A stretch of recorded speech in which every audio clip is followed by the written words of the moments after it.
అలసిన వానికి ఊరడించు మాటలు. సహోదరుడు భక్తి సింగ్ గారి పరిచర్య నుండి సేకరించిన అనుదిన ధ్యానములు. మే 8. సహోదరులారా, నేను నేటి వరకు కేవలము మంచి మనస్సాక్షి గలవాడనై దేవుని ఎదుట నడుచుకొనుచుంటిని. అపోస్తుల కార్యములు 23:1. ఒక దినమున పంజాబులో ఒక ఉన్నతాధికారి నా యొద్దకు వచ్చి నాతో, నా దగ్గర ఊడ్చే పని చేయు పంజాబీ అబ్బాయిని నా పక్షమున క్షమాపణ అడుగుము అని చెప్పాను. కాబట్టి నేను ఆ ఊడ్చే అబ్బాయిని పిలిచి, మీ అధికారి ఈ ఉదయమున నిన్ను కోప్పడను కదా, అతని పక్షమున నిన్ను క్షమాపణ అడుగుమని నాకు చెప్పెను అని చెప్పి తిని. ఆ అబ్బాయి, నేను అతని పనివాడను, అతడు నన్ను కొట్టవలనని కొట్టవచ్చును, అతనికి నా మీద సర్వాధికారం ఉన్నది అనెను. కానీ ఆ అధికారి, కాదు, నేనొక క్రైస్తవుడను, నీ మనసు గాయపరచు హక్కు నాకు లేదు, దయచేసి నన్ను క్షమించుము అని పలికెను. కొన్ని సంవత్సరముల తర్వాత అమృత్సర్లో నేను ఆ ఊడ్చే అబ్బాయిని కలుసుకుంటుని. నీవు తిరిగి జన్మించితివా అని నేను ప్రశ్నించగా అతడు ప్రకాశమానమైన ముఖముతో తిరిగి జన్మించి తిని అని చెప్పాను. నేను, నీవెప్పుడు తిరిగి జన్మించితివి అని అడుగగా, నా అధికారి నన్ను క్షమాపణ అడిగినప్పుడు నేను చాలా ఆశ్చర్యపడి తిని.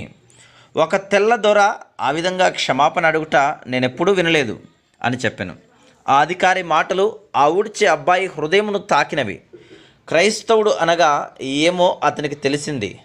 నీవెవరి ఎడలనైనా మాట ద్వారా కానీ క్రియ ద్వారా కానీ తప్పు చేసిన ఎడల, అది నీ భార్య కానీ పిల్లలు కానీ లేక స్నేహితులు కానీ, దయచేసి క్షమాపణ అడుగుము. అప్పుడు నీవు దేవుని సన్నిధిని అనుభవించగలవు. నేను పాఠశాలలో చదువుతున్నప్పుడు ఒక క్రైస్తవ బాలుడు నా దగ్గర ₹1 అడిగి తీసుకొనెను. నేను ఆ విషయం పూర్తిగా మర్చిపోతుని. ఒక దినము నాకు ₹1 మనీ ఆర్డర్ ద్వారా వచ్చింది.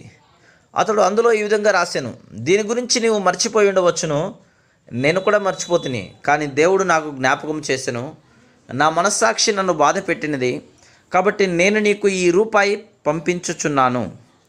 అతడు నా పాఠశాలకు చెందినవాడు గనక నేను సంతోషముగా ఇచ్చి తిని. చిన్న పొరపాటు విషయంలో కూడా మనం సరిచేసుకుంటేనే దేవుని సన్నిధిని అనుభవించగలము. నీవు అప్పు చేసిన ఎడల స్వేచ్ఛగా ప్రార్థించుట కష్టమగును. ఎంత చిన్న పాపమైనను నీ సంతోషమును తీసివేయును. నీవు సంగతులు సరిచేసుకుని ఉంటే దేవుని సన్నిధిని అనుభవించగలవు. నీకు నీ దేవునికి మధ్యలో ఏది లేకుండా ఉంటేనే నీవు దేవుని వాక్యం ఎడల ఆసక్తి, ప్రార్థన, దేవుని ప్రజల సహవాసమును అనుభవించగలవు. నీవు దేవుని వాక్యమునందు ఆనందించి ఆయన స్వరమును వినగలవు.